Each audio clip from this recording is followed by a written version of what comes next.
ኢትዮጵያ ውስጥ ከጋዝ ነዳጅ ማዳበሪያ ቢሾፍቱ ኤርፖርት እና ሃውሲንግ ላይ የምንሰራቸው ስራዎች ቶታሊ ጌም ቼንጀር ናቸው። በኢትዮጵያ ታስበው ማያቁም ተሞክረው ማያቁም 30 ቢሊዮን ዶላር የሚያስብ መንግስት ኖሮን አያውቅም። ኢትዮጵያ ትልቁ ለኤክስፖርት የምታወጣው ሀብት አንደኛው ነዳጅ ነው፣ ሁለተኛው ማዳበሪያ ነው። እነዚህ ሁለቱን ከተካች ከፍተኛ ሀብት ሴፍ ታደርጋለች ማለት ለልማት። ጠቅላይ ሚኒስትር አብይ አህመድ በስድስተኛው የህዝብ ተወካዮች ምክር ቤት መደበኛ ስብሰባ ላይ በሰጡት ማብራሪያ ኢትዮጵያ ከፍተኛ የጋዝና የድፍድፍ ነዳጅ ክምችት እንዳላት መረጃዎች ማመላከታቸውን ጠቁመዋል። ከዚህ ቀደም የማዕድን ዘርፉ ላይ ፈቃድ ይወስዱ የነበሩ አካላት በቀጥታ ኢንቨስት የሚያደርጉ አለመሆናቸው ዘርፉን እየጎዳው መሆኑንም አስታውቀዋል። የተያዘው የጋዝ ፕሮጀክትም በዚህ ሳቢያ ለ2 ዓመታት የተጓተተ የነበረ ቢሆንም ከቻይና መንግስት ጋር በመመካከር በአጭር ጊዜ የመጀመሪያ ምዕራፉ መጠናቀቁን ጠቁመው በ2 ዓመታት ውስጥ እንደሚጠናቀቅ አስታውቀዋል።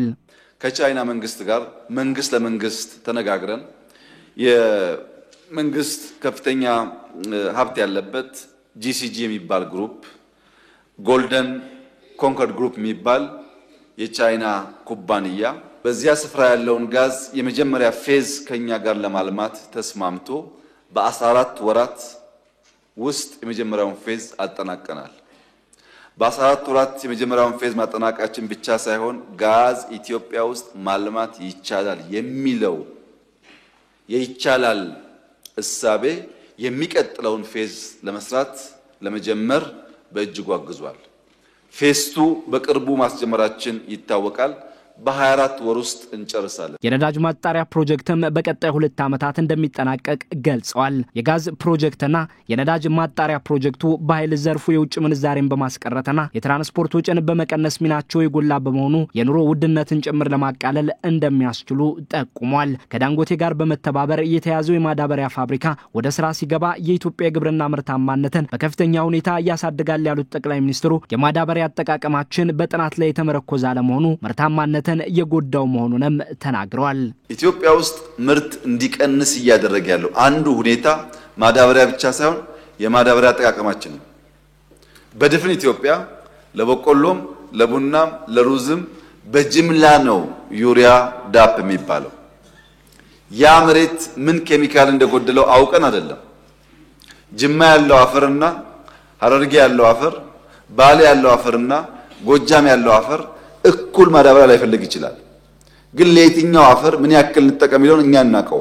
እስካሁን ባለው ሁኔታ አንዱ የምንሰራው ቨርቹዋል ላብ ፈጥረን የአፈር ጥናት እያካሄድን በእያንዳንዱ ሰፈር ለእያንዳንዱ የምርት አይነት ምን አይነት ማዳበሪያና ስንት በስንት ለምሳሌ ስንት ፐርሰንት ዩሪያ ስንት ፐርሰንት ዳፕ ሚሊዮን ጭምር የምንወስንበትን ስራ የዚህ ፕሮጀክት አካል አድርገን እንሰራለን። በኃይሉ ዘርፍና በማዳበሪያ ዘርፉ ላይ የተያዙ ፕሮጀክቶች በአፍሪካና በሌሎች የዓለም ክፍሎች ከሚገኙ የፋይናንስ ምንጮች አስቀድሞ ስምምነት የተደረገባቸው በመሆኑ የፋይናንስ ችግር እንደማይገጥማቸው አስታውቀዋል። ከተያዙ ትላልቅ ፕሮጀክቶች አንዱ የሆነው የቢሾፍቱ አየር ማረፊያ ዲዛይን ስራው ማለቁን ጠቁሞ አርሶ አደሮችን መካሱ በአግባቡ መከናወኑን ገልጸዋል። የ10 ቢሊዮን ዶላር ኢንቨስትመንት የሚሻው አየር ማረፊያው ረጅም ርቀት የሚጓዙ አውሮፕላኖች በቂ ነዳጅ ቀርተው መጓዝ እንዲችሉ ያግዛል ብለዋል። ኢትዮጵያ እስካሁን ባለው ሁኔታ ለውጭ በረራ የምትጠቀመው የቦሌ ኢንተርናሽናል ኤርፖርት ነው። ቦሌ ደግሞ አዲስ አበባ ስለሆነ ከፍተኛ አልቲቲዩድ ስለሆነ ከዚህ ራቅ ወዳለ ስፍራ የሚሄዱ አውሮፕላኖች በቂ ነዳጅ ነው ሊነሱ አያስችላቸው እና የግድ ዋሽንግተን የሚሄድ አውሮፕላን ደብሊን አርፎ ነዳጅ መቅዳት ይጠበቅበታል።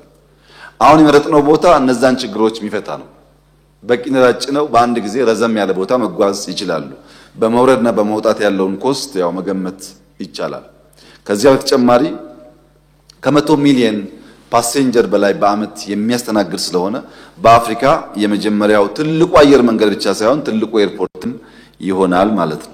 በሀገሪቱ ያለውን በተመጣጣኝ ዋጋ የኪራይ ቤት የማግኘት ጭምር የመኖሪያ ቤት ችግርን ለመፍታት ታልሞ እየተሰራ መሆኑንም ገልጸዋል። ለዚህም የብረት ምርትን ማሳደግ እንደሚገባ አስታውቀዋል። የመስታወት ፋብሪካ ወደ መገንባት መገባቱን ገልጸው የሲሚንቶ ምርትን ለማሳደግ እየተሰራ መሆኑንም ጠቁመዋል። ኢትዮጵያ ውስጥ ያሉ ፋብሪካዎች የኢትዮጵያን ብረት አቅልጠው ለኢትዮጵያ ፍላጎት ለማዋል ብቃት አላቸው። ችግሩ ዋናው ኦሩን መስራት ነው። እሱም የጀመርናቸው ጉዳዮች አሉ።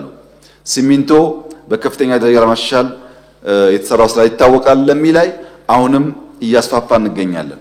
መስታወት እናንተም እንዳያችሁት በዚህ ዓመት ይመረቃል። የኢትዮጵያን ፍላጎት ከሞላ ጎደል የሚሸፍን የመስታወት ፋብሪካ ከኦር ጀምሮ ከአፈሩ ጀምሮ የሚሰራ በግል ባለሀብት እየተሰራ ይገኛል። እሱም ለዚህ ለቤት ግንባታ ትልቅ ግብዓት ይሆናል። በኢትዮጵያ የተያዙት ትላልቅ ፕሮጀክቶች በቅርብ ዓመታት ውስጥ የሀገሪቱን የምጣኔ ሀብት ሁኔታ በከፍተኛ ሁኔታ እንደሚቀይሩትም አጽንኦት ሰጥተዋል።